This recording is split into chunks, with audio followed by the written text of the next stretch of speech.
Hi everybody, we're going to play a local game of Old Souls so you can see how the format works.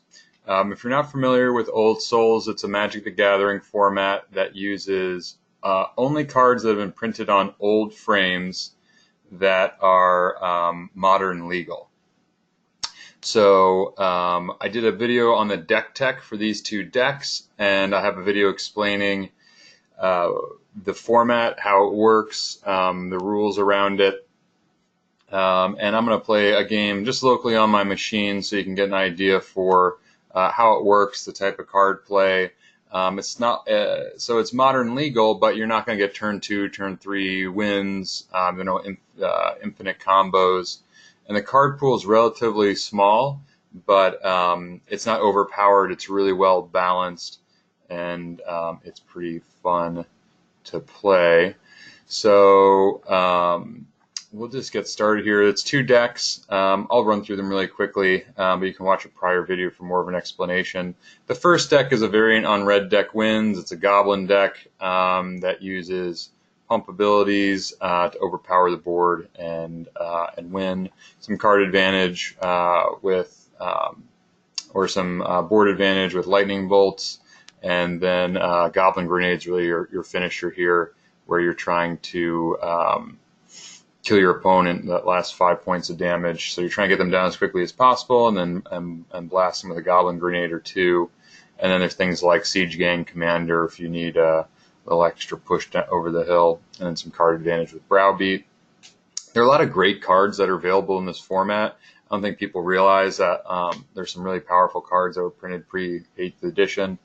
And they're pretty fun. And then there's new cards like Crucible of the Worlds that were printed as a promo on old frames, so that's legal in the format as well.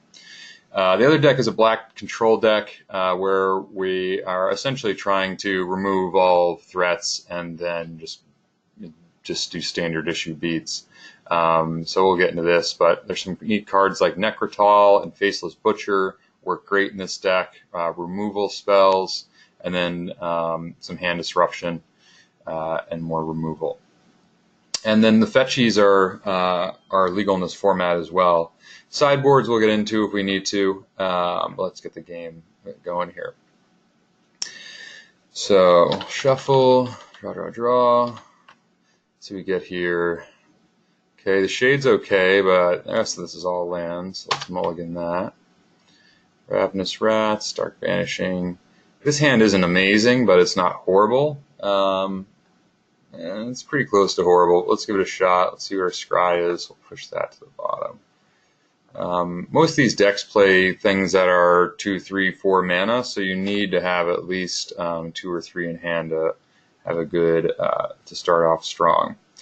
And let's see what we get with the red deck.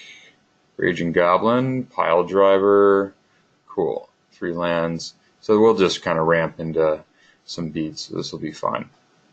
Dice roll as player 2. Got a 15. Dice roll as player 1. Got a 12.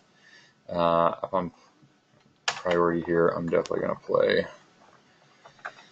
So let's see. All right, Raging Goblin gets in for 1 right off the bat.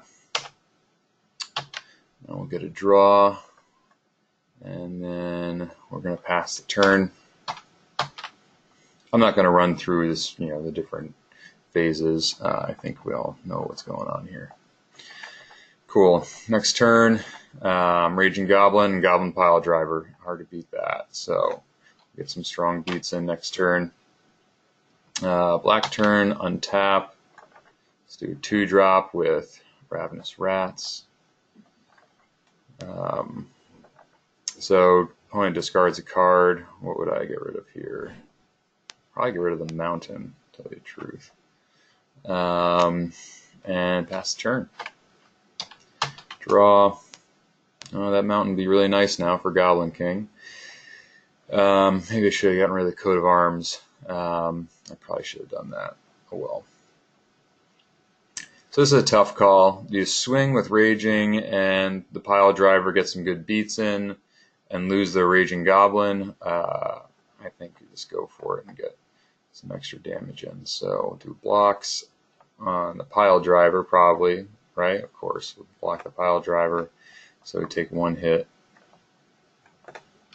on black. And I could have bolted that rat, couldn't I? I should have done that. All right, 2/2 flyer, Hypnotic Spectre, discard a card at random. Do I want to get rid of that pile driver probably, or do I want a blocker? I'm probably gonna just get past the turn, get rid of that pile driver. Ooh, there's that 3rd mana. So we're definitely going to play Goblin King.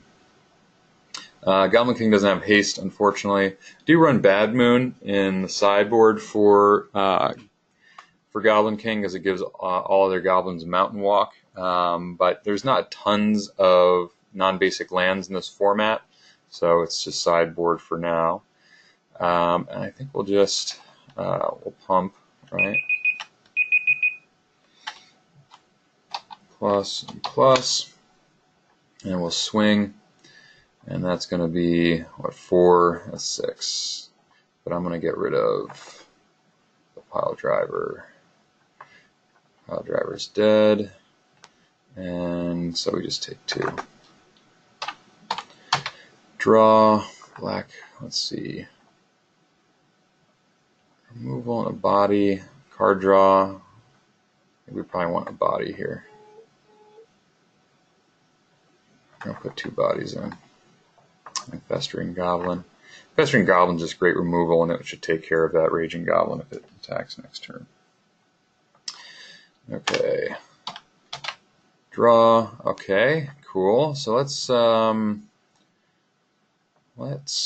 nuke the Hypnotic Spectre with a Lightning Bolt. And then we swing with Raging. We're going to lose it, but we clear the board with the Festering Goblin.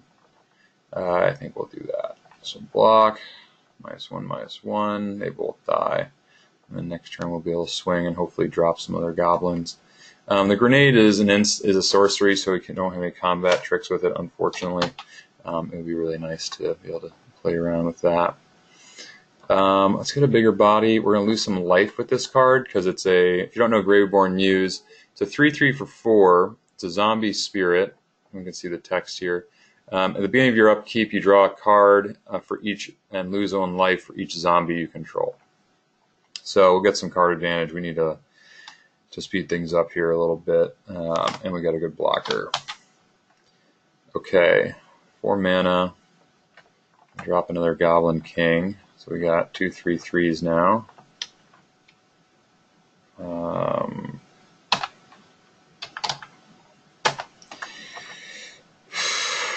So I would probably swing with 1 Goblin King, assuming they're not going to block,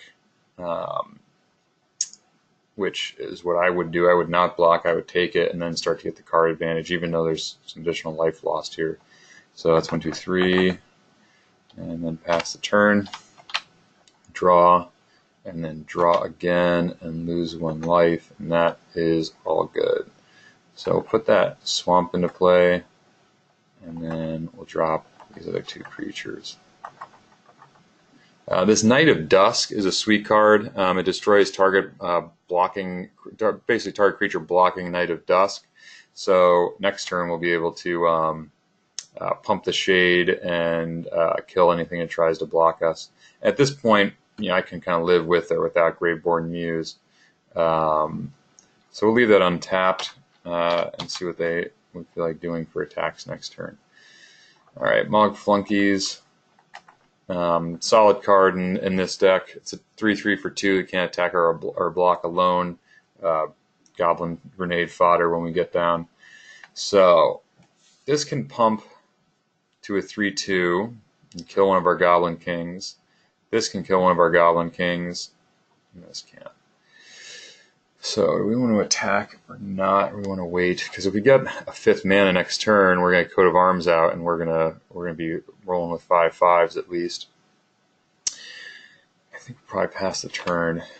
So we draw 1, and then we draw 1 for each goblin, which and lose a life. So we get a Duress and we get a Festering Goblin. Don't know if I want to put the Festering Goblin out because that's going to increase my life drain. Definitely going to Duress here. Discard a non-creature, non-land card. So to go for the grenade, you got 5 points of life, 10 points of life left. Take it down to 5. If he draws another one, the game's over. Or do you get rid of the coat of arms, which could be a problem? There's no artifact destruction in this deck. I think you get rid of the coat of arms because that has a bigger threat than a grenade. There's some life gain in this deck. We could come back from that. I want to get rid of this Graveborn Muse at this point. So we'll swing with her. And we'll swing with, see if we can get a block on the 2/2. We won't get a block on that. We'll hold on to that. So we'll swing with the Muse, see what we want to do here. I don't really want to sacrifice any of this stuff. This is a 4/4, by the way. Right? Can't attack or block alone. So I could group block and then, have damage assigned to the king, which would be good. And this gets +2/+2 twice. Duh. So this is a 5/5. I think I just take the 3. Who cares? Draw. Yep. Well, there's that 5th mountain. Would have been helpful for coat of arms. But at this point, I think we're just, well, I got that shade to worry about. Because this is going to get pumped like a 5/4 or more.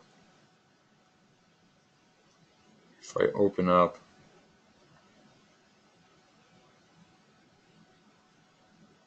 well, let's see what they want to do. And we'll get them down and then we'll grenade them. Who cares? So I'm guessing we would want to pump this to by 3, so it becomes a 5/4.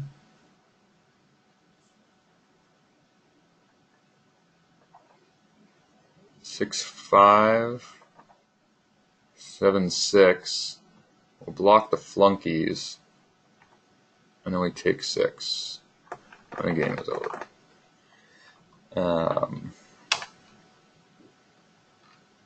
Or no, maybe we block what we can let that die. 1, 2, 3. Yeah, we'll let this die.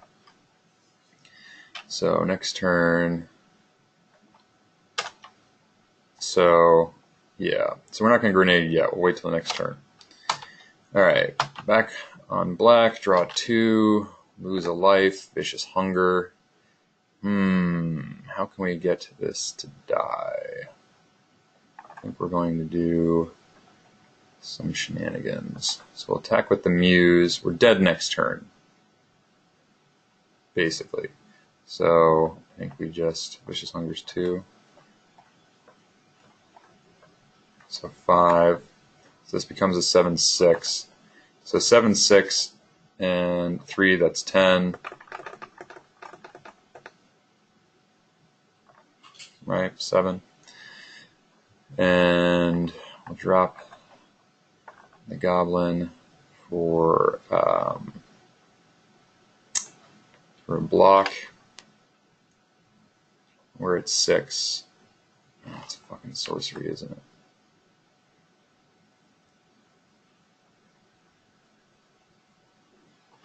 So I guess we would want to just deal 2 points of damage to a creature and gain 2 life.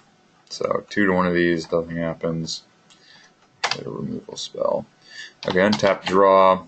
Oof, Mog Sentry is such a good card. This is a great card. I don't see it in Modern very much.